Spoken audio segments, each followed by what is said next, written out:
As far as medieval writers go, few match the output and popularity of Geoffrey Chaucer. He made English translations of the Romance of the Rose and the Consolation of Philosophy, wrote a guide to the Astrolabe, and composed a number of influential poems. His earliest major poetic work was the Book of the Duchess, dedicated to the deceased wife of his patron, John of Gaunt. Other works include The House of Fame, Legend of Good Women, The Parliament of Fowls, and Troilus and Crusade, a memorable take on the Trojan War. His most famous work is the Canterbury Tales, a collection of satirical poems left unfinished at the time of his death. The work was immensely popular, with at least 84 manuscript copies composed by the end of the 15th century. When the printing press made its way to England, a collection of Chaucer's works was among the first things produced. Since then, Chaucer has remained widely read. His poetry is known to have influenced later writers like Edmund Spenser and William Shakespeare. Spenser began the tradition of burying great poets near Chaucer's tomb in Winchester Abbey, in what has become known as the Poets' Corner. To this day, Chaucer's poetry is easy to come by, with modern editions being printed by major publishers. This popularity means we have a remarkably complete record of Chaucer's works. All of his published poems have survived to the modern day, with one exception.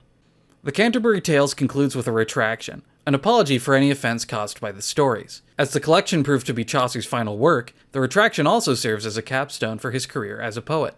He was nice enough to list the offending works, referencing most of the texts I mentioned previously. But one title sticks out from the rest, an otherwise unrecorded work referred to as the Book of the Lion.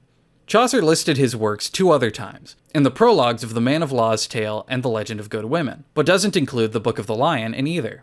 John Lydgate, another Middle English poet and a fan of Chaucer, provides us with the only other contemporary mention of the Book of the Lion in his Fall of Princes, written around 30 years after Chaucer's death.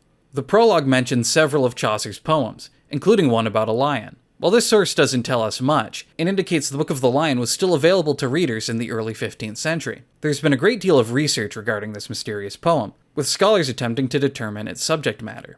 It's most likely an English adaptation of Did du Lion, a French poem by Guillaume de Machaut. The poem is a symbolic romance in which the narrator is transported by boat to a magical garden. There he encounters a tame lion who protects an unnamed lady from wild beasts, and an old knight who has a lot to say about the nature of love. Chaucer was likely familiar with Did du Lion.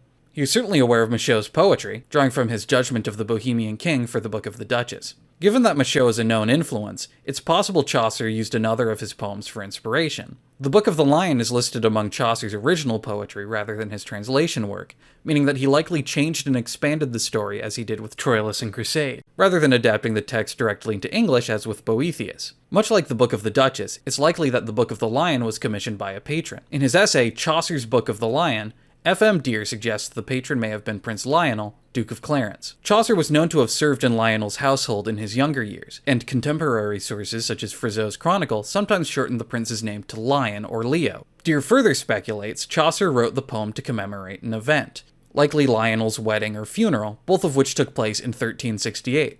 This would place the Book of the Lion early in Chaucer's career, written around the same time as the Book of the Duchess. Taken together, this evidence leads to the reasonable conclusion that the Book of the Lion was an adaptation of Did du Lion, written early in Chaucer's career, likely for his patron, Prince Lionel. The text likely slipped from our records for the same reason Chaucer only mentions it once. The Book of the Lion wasn't important, or good, enough to be preserved. Chaucer didn't think it was important to bring up until he wrote his retraction, and bookmakers decided it wasn't worth dedicating pages to in their manuscripts and early print editions. While this conclusion is based on strong evidence, it's pure speculation.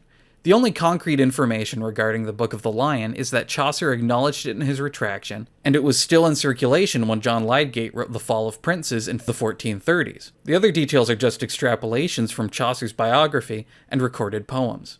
Without any surviving copies, we have no way of truly knowing what the Book of the Lion was about. Speculation can only get us so far, but in this case, it's all we have. Thanks for watching. This video is the first in a 3-part series on lost books. Once all 3 are done, I'll compile them into a single video, with a thesis statement and conclusion. The next part will cover an Old Norse text, with links to another classic piece of medieval English literature.